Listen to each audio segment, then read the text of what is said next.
Manuel, la casa natal de Manuel Belgrano, Hace claro, mucho tiempo, principios del siglo XX, se demolió, sí. pero hoy hay un edificio, pero está perfectamente identificado el lugar donde ya hay muchas placas de distintos aniversarios, distintos homenajes, y ayer se hizo el correspondiente a los 250 años. Ujú.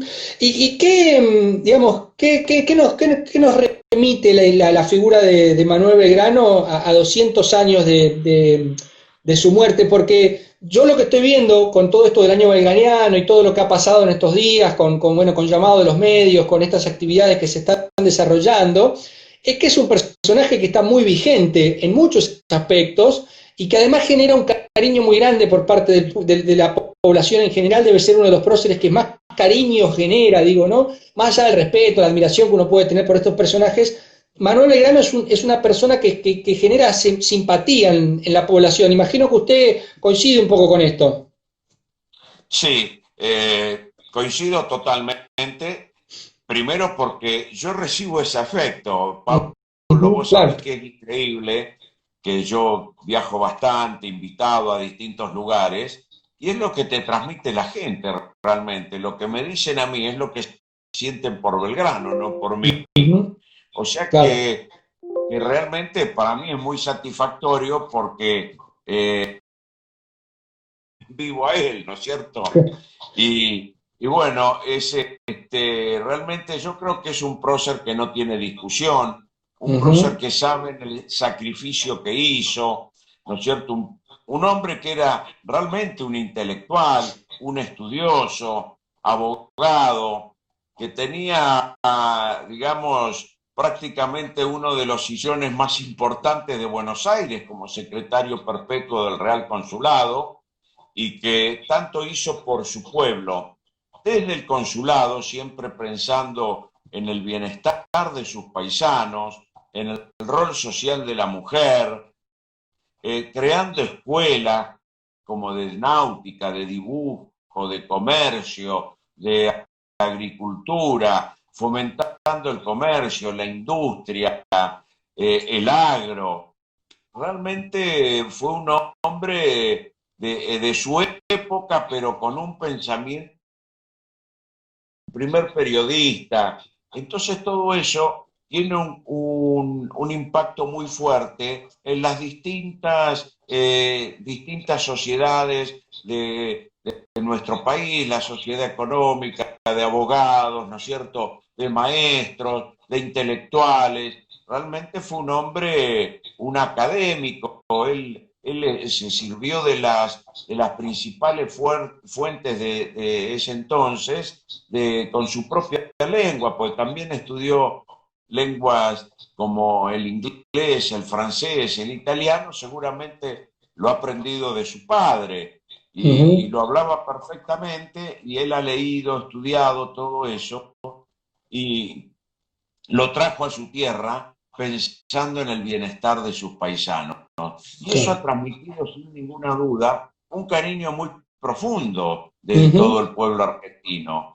Claro. Más allá de la creación de la bandera, que seguramente es una obra que lo tapó a Belgrano en su intelecto, pero es el signo que nos distingue a todos los argentinos y que nos une a todos los argentinos. Claro. Claro, claro, sí. La creación de la bandera termina siendo la imagen referencial de Belgrano, pero claramente Manuel Belgrano fue mucho más que eso, ¿no? Como usted nos explicaba.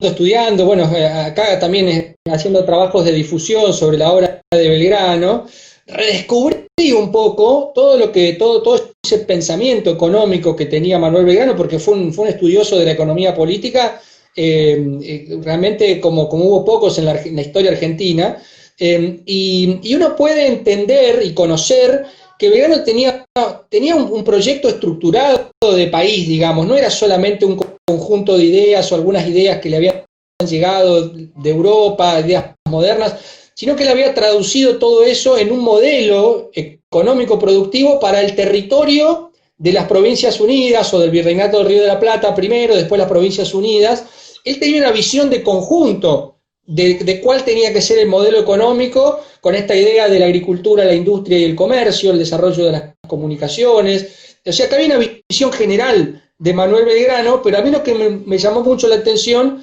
es que es una visión general, pero no en términos teóricos, sino la teoría, pero aplicada a la realidad en donde se tenía que aplicar, que era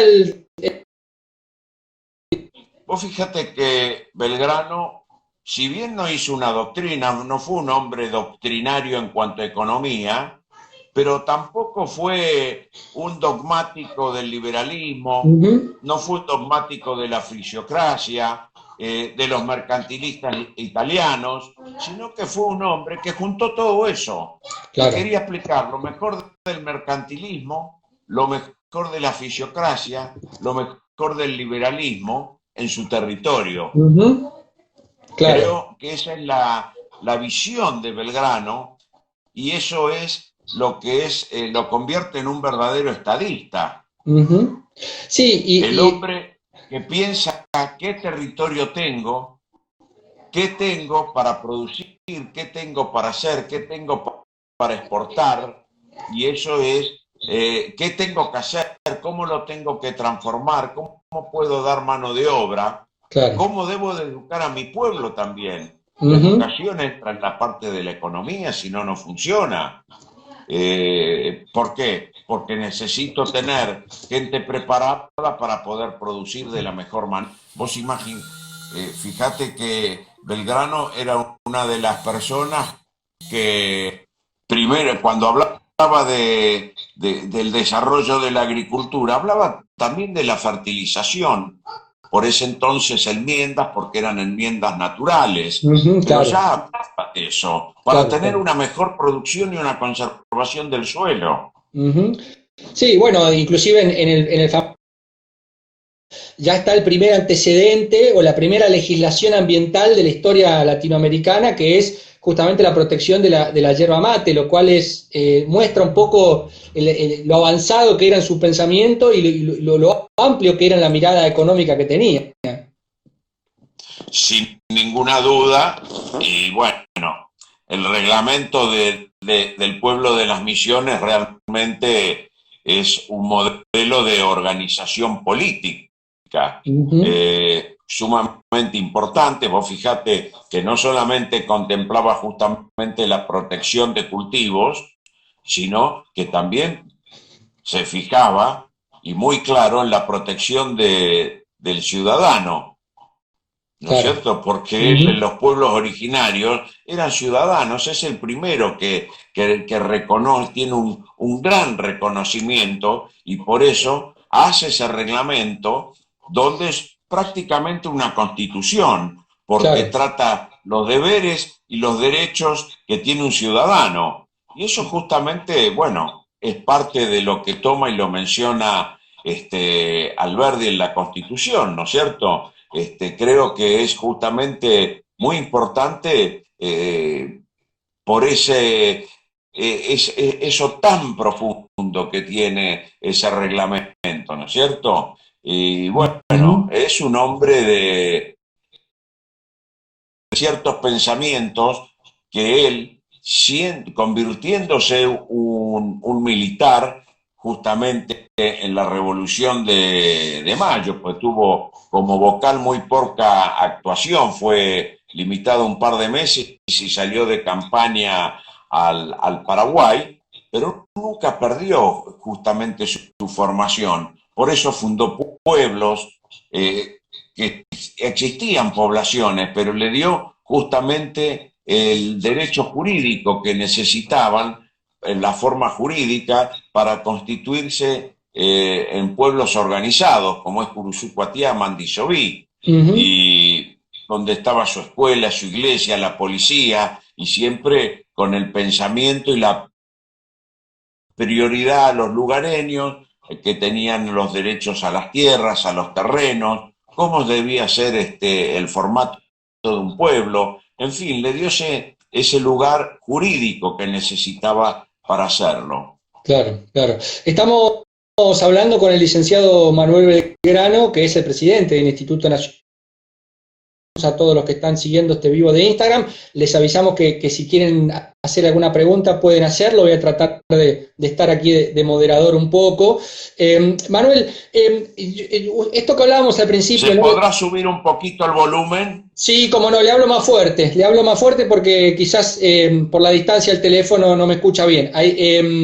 Le decía que esto del cariño que despierta la figura de Manuel Belgrano también debe tener que ver con esta particularidad que tuvo Manuel Belgrano de haber sido uno de los pocos protagonistas de la época que tuvo un contacto tan directo y tan estrecho con las provincias. Él recorrió prácticamente todo el territorio, estuvo más tiempo de la etapa revolucionaria, estuvo más tiempo en las provincias que en Buenos Aires, y eso es un diferencial también, digo, en esto de siempre del centralismo y el federalismo y todas esas miradas que desde el interior tenemos muchas veces hacia Buenos Aires, que Belgrano es un personaje que era de Buenos Aires, pero que tuvo una historia distinta a la del resto de los protagonistas de la época. ¿Usted cree que también eso puede ser un motivo que nos acerca a Belgrano al interior?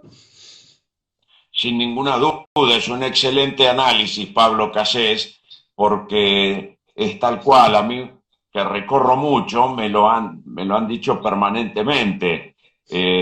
Buenos Aires, Belgrano es querido, no porque haya dejado Buenos Aires, es querido porque estuvo en todos lados, ¿no es Claro. cierto? Uh -huh. Belgrano, vos fijate que es el único de los jefes militares que estuvo en los tres ejércitos, Claro. salvo en el de Cuyo, Uh -huh. estuvo en el ejército al Paraguay, estuvo en la banda oriental y en el del norte 2 veces, en el auxiliar del Perú 2 veces fue el comandante. O sea, recorrió todas las provincias, las intendencias, salvo Cuyo. Claro, claro. Igual, Estuvo sí. Santa Fe, Corrientes, Misiones, la Ujú. banda oriental, Córdoba, Santiago del Estero, Sí, sí. Salta, Jujuy, Tucumán, Alto Bueno, Perú, por supuesto, y fue uno de los que más tiempo estuvo en el Alto Perú, porque él fue gobernador en Potosí claro. Ujú. y dejó sembrado. Belgrano se deshace antes de las batallas de Vilcapugio y Ayohuma de sus principales oficiales, como Warnes y Álvarez de Arenales. A Ujú. Álvarez de Arenales, que lo manda a Cochabamba, y a Warnes a Santa Cruz de la Sierra. Claro. Ellos quedan ahí una vez que Belgrano se retira después de las derrotas de Vilcapugio y Ayohuma. Y Ujú. son realmente dos figuras muy importantes y que no se las valora o no se lo conoce la dimensión que tiene en el trabajo que hicieron hasta y después de la declaración de la independencia. Porque Ujú. Álvarez Dar el ideal de libertad junto con Belgrano cuando llega a Potosí, y tanto es así que hubo en el Alto Perú 113 revolucionarios por la libertad, ¿no es cierto? Ujú. Y de los Claro. cuales murieron, creo que los 113 en batalla, es algo Ujú. importante. Totalmente, Y son sí. los que libran la batalla de la Florida. Ujú. Por eso la calle Florida de Buenos Aires es por ese triunfo, Claro. que estoy seguro que la mayoría no saben por qué lleva ese nombre la calle. Que creo que fue un La 25 de batalla de mayo. Santa Bárbara, Ujú. Que, y después Warnes, que muere en la batalla del Pari, que debe ser una de las batallas más crueles que hubo en las guerras de la independencia. Una ujú. batalla que duró 12, 14 horas, Sí, sí, sí, donde sí. dejó el campo sembrado de cadáveres.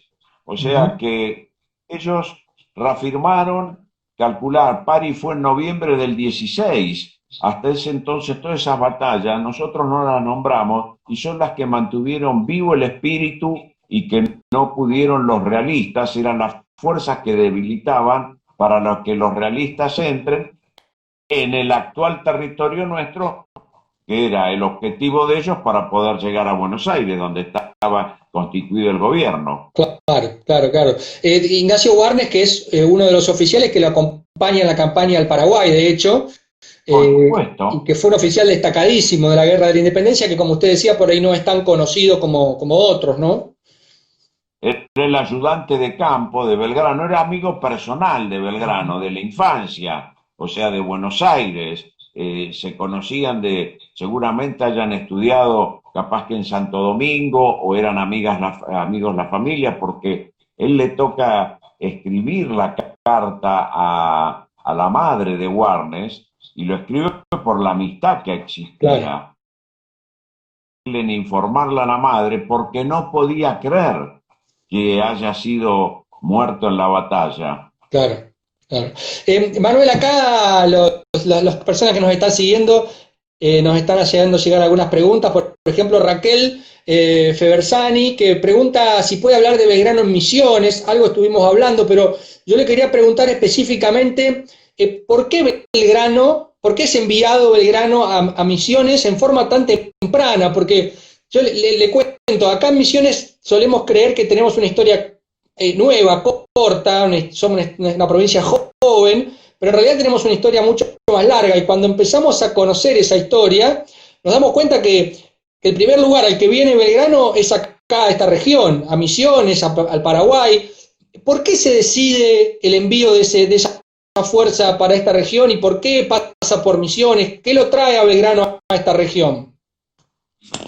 Sí, tenemos que pensar cómo estaba constituido el virreinato del Río de la Plata y las diferentes intendencias que había, ¿no? Uh Como la -huh. Intendencia de Chile, Paraguay. Entonces, Belgrano es enviado al Paraguay. El grito de la nueva junta de que por qué se había establecido, pues vos acordate que la primera junta juró fidelidad a Fernando VII. Claro. Lo que desconocía era la Junta de Sevilla.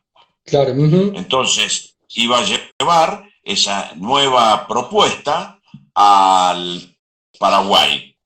Justamente el paso era vía Misiones. Belgrano hace el recorrido de Santa Fe, cruza el Paraná y va a lo que es hoy la ciudad de Paraná, que era en ese entonces la bajada del Paraná. De ahí va Mandisoví, Curuzú, Cuatiá, cruza Corrientes, de allá Misiones, Candelaria, para cruzar al Paraguay.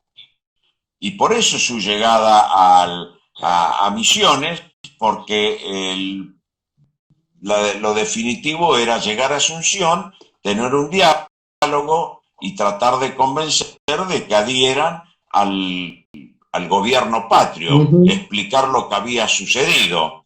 Claro. Y bueno, se encuentra que tiene que combatir, y bueno, ahí se encuentra con los pueblos, los 30 pueblos que habían sido dejados a la deriva una vez, y dice, ¿qué pasó acá? Claro. Y los libera, como él dice, que los declaraba libres en nombre del gobierno central, que era de la primera junta. Claro, o sea, claro. la importancia de eso, hace ese reglamento que estuvimos hablando al principio, el reglamento a los 30 pueblos de las Misiones.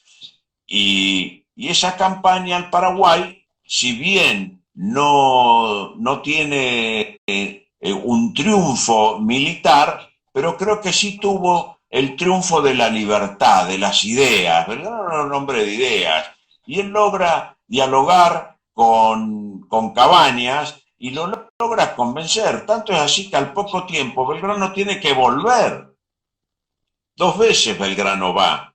La segunda va con Esteban Echavarría, amigo de él, un jurisconsulto, justamente de Rosario, hermano de Catalina, quien cosió la primera bandera, que estaba en Buenos Aires, y sale en esa campaña porque es llamado él para firmar ese convenio de libertad, que no iban a estar ni con España, pero tampoco con Buenos Aires. Claro, sí. Sí, el carácter autónomo del Paraguay históricamente, ¿no? Desde los tiempos coloniales hasta nuestros días, ¿no? Claro. Exactamente.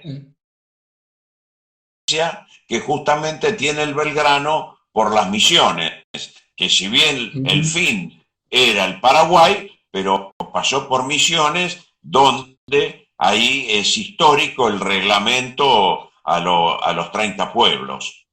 Claro, además hay algo muy, muy interesante que es del paso de Belgrano por acá, por Misiones, que es la preocupación que él tuvo de dialogar con los caciques guaraníes, con los cabildos guaraníes, que eran las instituciones que venían de la época colonial, y él hace traducir sus proclamas, sus escritos, incluso él hace traducir las cartas que tiene con las autoridades paraguayas, las traduce al guaraní, pero no solo una traducción literal, sino buscando una traducción de sentido, para que los guaraníes realmente entiendan el sentido de lo que él estaba proponiendo como programa moderno, político, para este nuevo país que está gestando. Es muy interesante porque no hay una intención de imponer un mundo de ideas, sino, como usted decía, de convencer sobre este ideario, y es muy interesante esta procura de Belgrano, que es algo parecido a lo que va a hacer Castelli en el Alto Perú, de traducir a los idiomas originarios las proclamas y los escritos que están haciendo. Y sí, eso es sumamente importante, y él tenía un conocimiento del territorio sin dudas, porque como secretario perpetuo del consulado, él tenía que había distintos delegados en todo el territorio, o sea que él conocía el territorio por el contacto que tenía desde el consulado.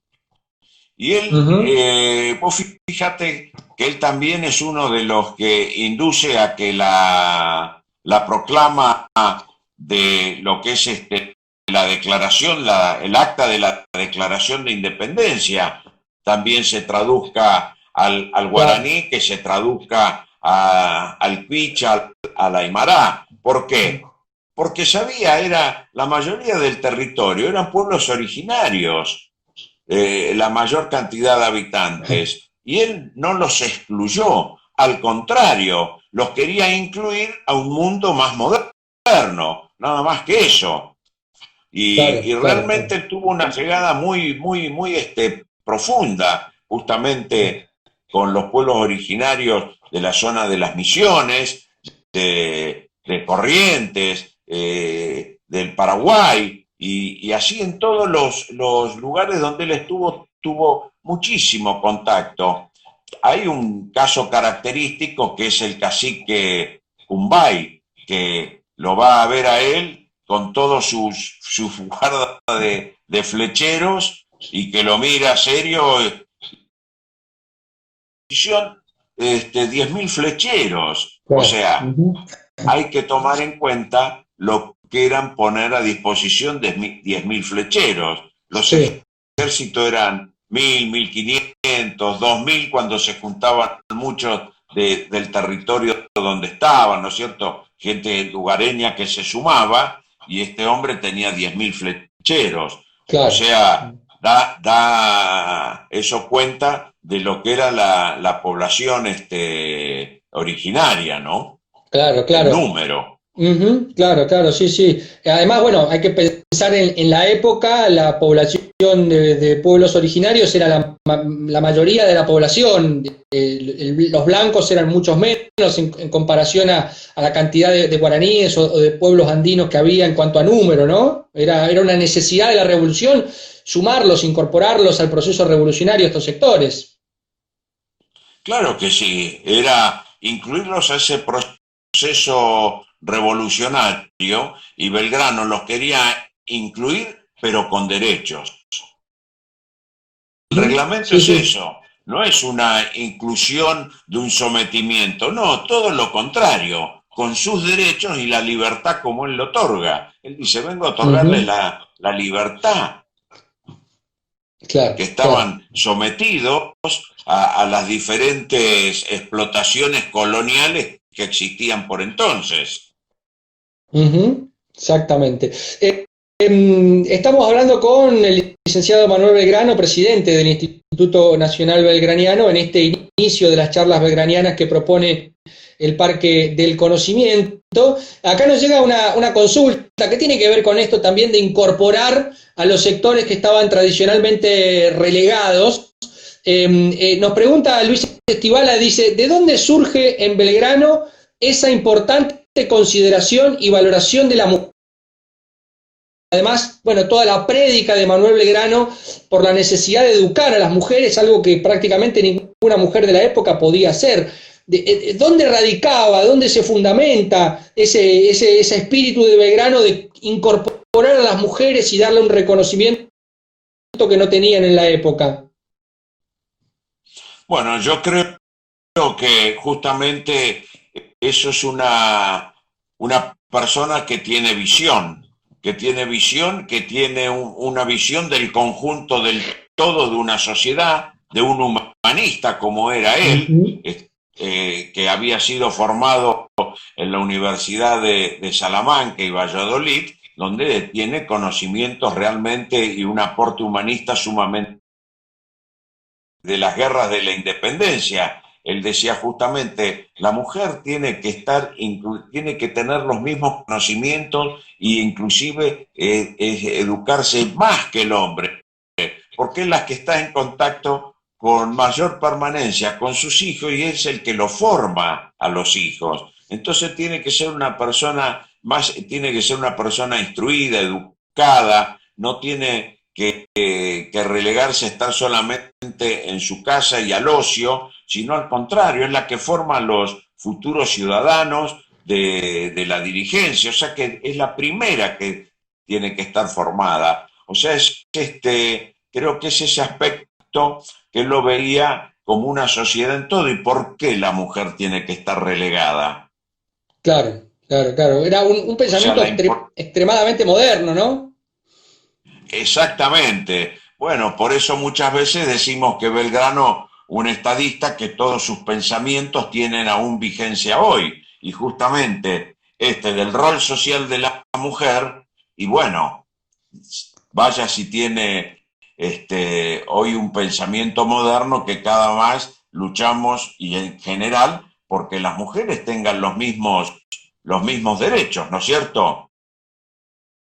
Bien Claro. sabemos que una mujer capaz le pagan en una empresa un poco menos que a un hombre, así sea un cargo gerencial.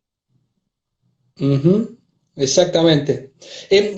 Manuel, hay una cuestión que tiene que ver con la creación de la bandera y es por qué esos colores, ¿no? Que es la pregunta un poco que... pero hay un fundamento de por qué Manuel Belgrano eligió esos colores para la bandera y en todo caso, bueno, saber su opinión sobre cuál fue la bandera original por Manuel Belgrano, si es la actual o si el celeste y blanco tuvo alguna otra disposición. Sí, la, es muy claro el procedimiento de la bandera. Eh, Belgrano, cuando está justamente en Rosario, con que va con una misión de que tenía que hacer dos baterías para fortificar la costa del río Paraná, porque por ahí incursionaban los realistas que estaban instalados en Montevideo, en ese puerto, y subían por el Paraná. Entonces, la forma de impedir eso era fortaleciendo con las baterías.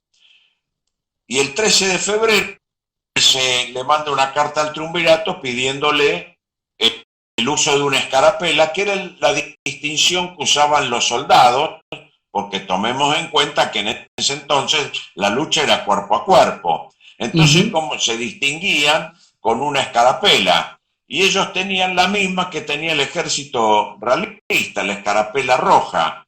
Entonces, Claro. si tenemos que tener, nos distinga.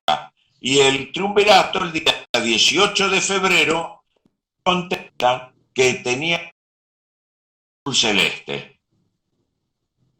Esos documentos están, es muy claro. Hace la escarapela. El día que va a inaugurar la batería, no tiene bandera. ¿Por Claro. qué? Toda fortificación militar, su bandera que lo distinga. Y no podía, a criterio de él, era española, la bandera real, y tener una escarapela patria. Una bandera. Y es como él informa, está el documento, el del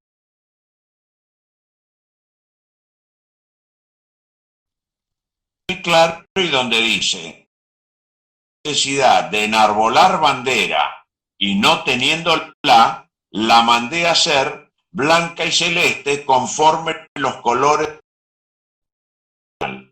O sea, Belgrano no le pone los colores a la bandera porque él los haya inventado.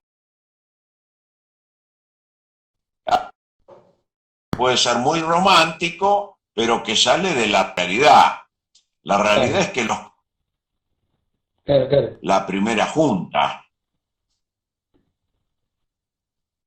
Estamos con alguna problemita en la comunicación. se escucha muy entrecortado ahí. Sí, lo escucho un poco entrecortado, Manuel. Vamos a ver si podemos continuar con el diálogo. Creo que tenemos buena comunicación ahora. ¿Usted me está bien? No, Se ahora no escucha lo, muy ni lo, mal, ni no lo. se escucha. Hola, ¿ahí me escucha? Hola, Manuel, ¿ahí me escucha?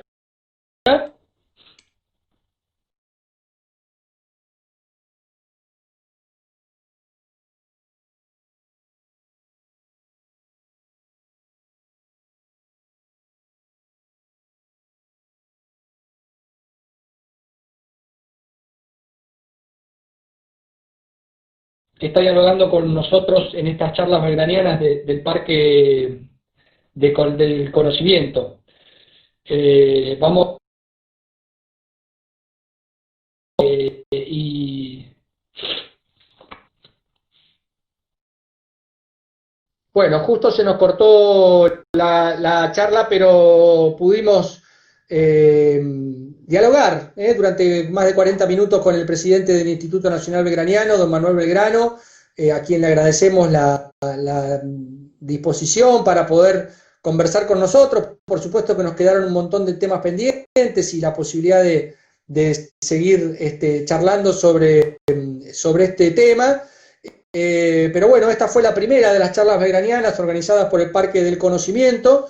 Los esperamos el jueves que viene. Vamos a estar hablando con Pacho O'Donnell, uno de los historiadores argentinos, la mayor referencia del revisionismo histórico. Y el jueves 18 vamos a